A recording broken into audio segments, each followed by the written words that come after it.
Hey YouTube, it's NerdCat here, ready for another Friday video. As you can see, I'm in a different backdrop because I am house sitting and dog sitting! Yay! This is Capo, my little boy. Yeah. So I'm house sitting, so I'm here today. And next week I will be in Georgia, so that should be just as interesting. Say hi to the people. Say hi to the people, Capo. Okay. Good boy. So anyway, today I will be talking about one of my other favorite games to play. Like my second video on this channel, I talked about Alice Madness Returns and how it's my favorite game of all time. Now this game is my second favorite, and it's what I play when I don't feel like doing the thinking and problem solving that is involved in Alice. And this game is Mortal Kombat vs. DC Universe. Now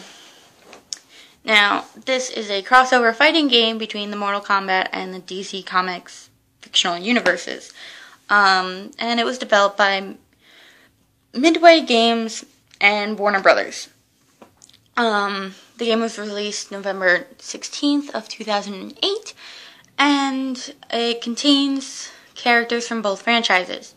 The story was written by comic writers Jim Palmiotti, sorry if I said your name wrong, and Justin Gray. Despite being a crossover, the game is considered to be the 8th installment in the main Mortal Kombat series.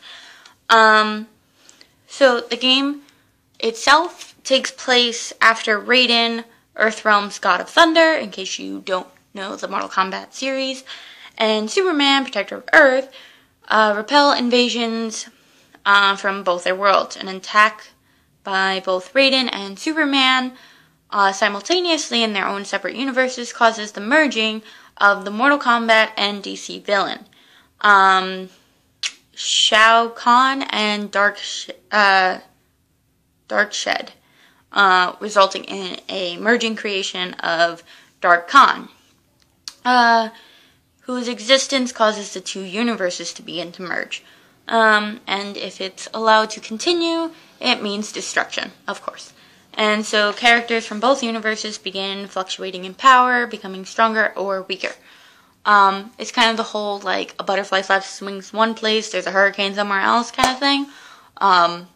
So even though Raiden and Superman thought they were protecting their worlds, they actually caused more problems because that's how these things start. So anyway, the game was developed using Epic Games' Unreal Engine 3 and is available on PlayStation 3 and Xbox 360 platforms.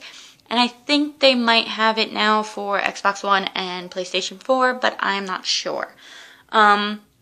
It is the first Mortal Kombat title developed solely for 7th generation video game consoles, and most reviewers agreed that Mortal Kombat vs. DC Universe was entertaining and made good of the use of the DC license. But at the same time, the game lacked unlockable features that were usually in the other installments of Mortal Kombat, as well as toned down finishing moves, which was pretty sad because I really love the Mortal Kombat gruesome finish him moves. But, you know, for the fact that they were trying to clash two different things together, they did a pretty good job, so I'm gonna let that pass. So anyway, getting into the gameplay, the game features a story mode playable from two different perspectives. The perspectives of the DC Universe side and the Mortal Kombat side, each split up into various chapters. Depending on which side you play, the characters from one universe see those of the other universe as invaders. So you could be playing as Scorpion and then be sucked up into a rip and end up in Gotham fighting Joker.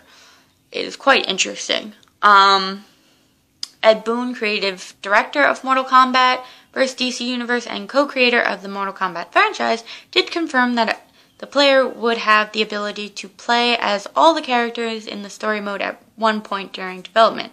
But the story mode ultimately lacked story arcs for a few characters, which is a little sad. But then again, they were doing a lot. The game also contains a mode called Combo Challenge. Its aspect is individual to the verse and story modes, where players must perform 10 pre-created combos of increasing difficulty. So kind of like two characters fall from a tall building, one punching the other in the process.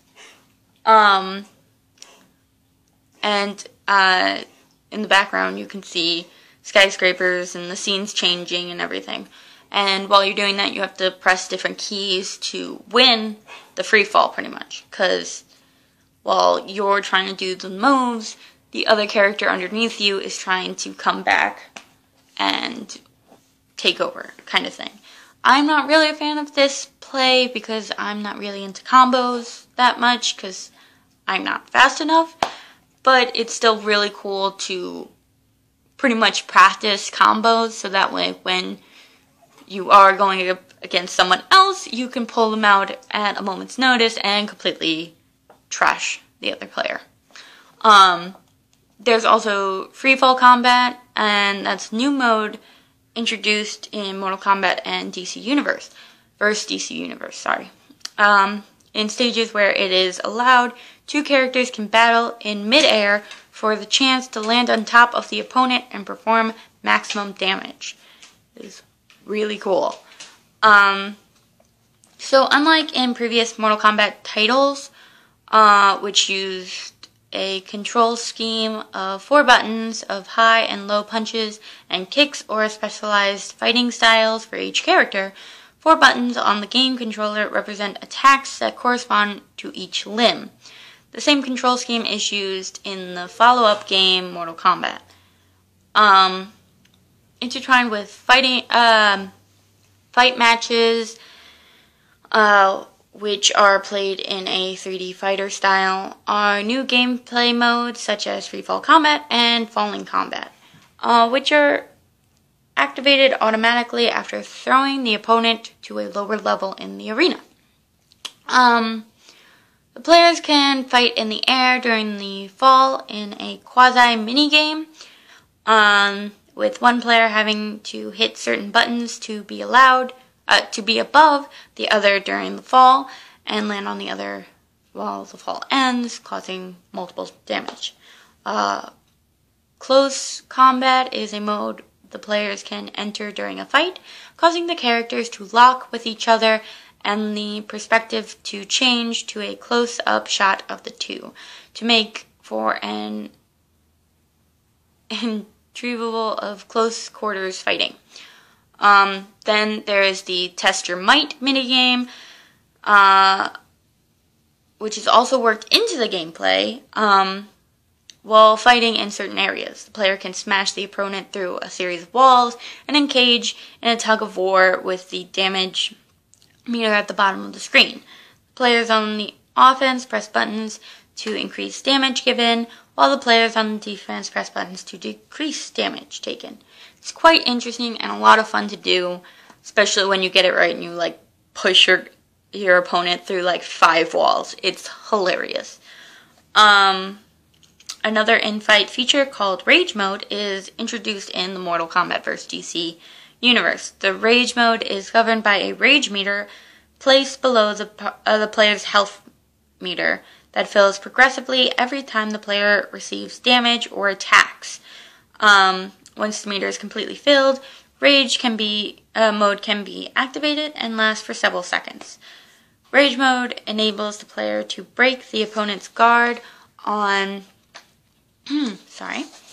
the second hit, prevents the attacker from experiencing hit stun, knockdown, or pop-up, and increases the damage of an attacker's moves. It's kind of like how in Alice Madness Returns, when Alice gets low on health, you can activate Hysteria Mode. It's kind of the same idea, but a little different. it's also really fun to see them go all rage. Also during fights, characters show permanent signs of damage, which is one of my favorite things about this installment. You can see bruises, scrapes, bleeding, and broken or torn clothes. It is so cool to see the actual pain inflicted on the characters. Also, all of the characters except Darkshed, Shokan, and Darkkhan have finishing moves. The Mortal Kombat characters and DC villains can execute fatalities, while the DC heroes can execute moves called heroic brutalities, which function in the same manner but do not kill opponents in order to stay in tone with the heroes who have an established reputation of never taking a life. See, now, yes, they have the brutalities and the fatalities, however, they are not as, well, for lack of a better word, brutal as most of the other Mortal Kombat games. But even with that, it's still really cool, beautifully done, and fantastic. Now, there is a lot more to get through with this game, but I feel like I shouldn't rush this. So, like the Harley Quinn and Stripperella, I'm going to break this up into a couple of videos. But before I end this one, I want to tell you the characters you can play in this game.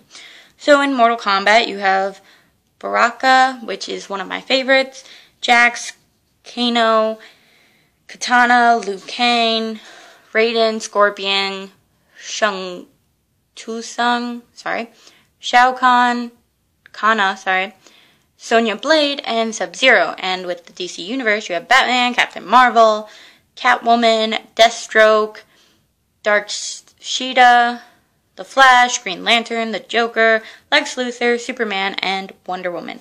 And there are a few unlockable characters, but it's really hard to get them, to be totally honest. But still really cool. That's it for this video, part 1 of the the Mortal Kombat vs. DC universe. I hope you guys enjoyed this video. I will see you next week for another Friday video. And as always, stay nerdy, my friends. Later.